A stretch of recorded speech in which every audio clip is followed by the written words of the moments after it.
It's finally October, and for this Halloween month, we will be talking about some scary and creepy Philippine mythical creatures. This week, we will start with the Aswang.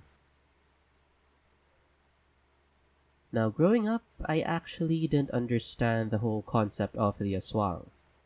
That's why it was a little difficult to illustrate what it looked like. I knew it was some sort of monster that ate people, because when you're young, that's what they tell you. Don't go out or else the aswang will eat you. But then the term can also refer to a witch that puts curses on people, or a corpse eater that stinks with the smell of the dead, or a shapeshifter, and not the adorable purple kind you find after catching hundreds upon hundreds of sparrows. With all these descriptions, no wonder I was confused. Though the term aswang can refer to any of the above, its most common depiction is that of the shapeshifter. And this is what we will talk about in today's story, which is from Kalibo in the province of Aklan. As is the case with many stories like this, it involves a beautiful maiden. This young lady was so beautiful that men lined up to woo her, asking for her hand in marriage. Eventually she was married to a healthy, and they said robust young man, the kind who probably spends hours upon hours at the gym every single day. The day of their wedding was celebrated in town, and it was the happiest day of their lives. That didn't last, though. Within a year, the healthy young man withered away like he aged rapidly. And then he died. Now a widow, the girl was still young and still as beautiful as she was before she had gotten married. So, soon, she married another gym bro. She clearly had a type. Again, the town celebrated their wedding, and it was the happiest day of their lives. But soon the second husband also aged rapidly and withered away within a year. He also died. Though some time had passed since she was single, she was still as beautiful as she was before she got married to her first husband. And that's why, eventually, Gym Bro number 3 came along. Again, it was the happiest day of their lives. But, as expected, he too wasted away within a year, while the girl remained as youthful and glowing as ever. It's like she didn't age at all. You'd think these guys would get a hint.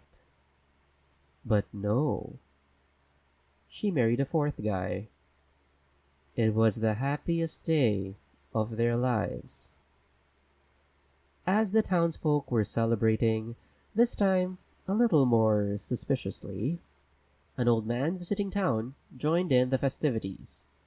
His age probably forgave his gate crashing. When he saw the blushing bride, though, he gasped and ominously whispered these words to the groom. "Young man, your wife. Get out." That night, the man could not sleep. He lay awake next to his wife, who was peacefully snoring away. The words of the old man troubled him, and he tossed and turned. He wondered too about the first 3 husbands, and how they all lost their gains in 1 year before eventually perishing.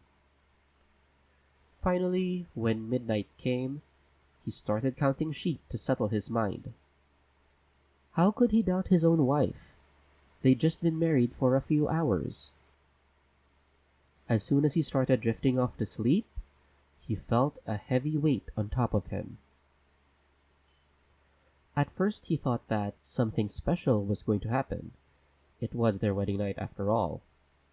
But then he realized his wife could not possibly be that heavy. Maybe she just enjoyed the buffet a little too much that day.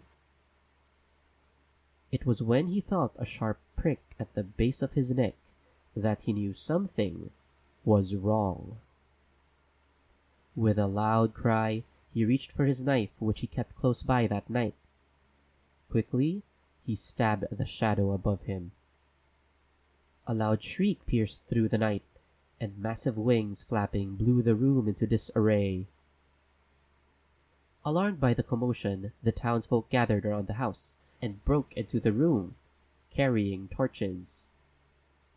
There they found husband number 4 with a bloody knife, but his wife was nowhere to be found. Out the window, a conspicuously huge bat hovered, a large wound on its chest visible, even from a distance. It flew towards the woods and disappeared into the night. As the sun rose on the next day, they found the girl in the woods, lying in a pool of blood. A knife wound was clear and crimson on her chest. The Aswang in this story is the shape-shifting kind, and yes, they can also be vampiric. It is said that they can pierce human skin with their tongues, and from there they would suck out their victim's blood. Kind of like a huge mosquito.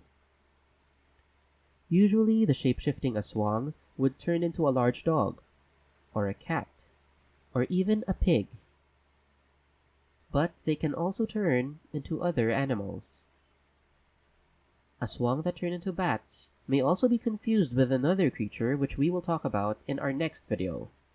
This is a creature that some people consider to be Aswang-ish, but is very specific, and is probably one of my personal favorite Philippine mythical creatures, so I do hope you join me for that video as well. If you like this video, please give me a thumbs up and subscribe for more Philippine folklore. You can check out my other non-Halloween videos as well, and please let me know if you want me to look into other stories too. Until next time then, thanks for watching.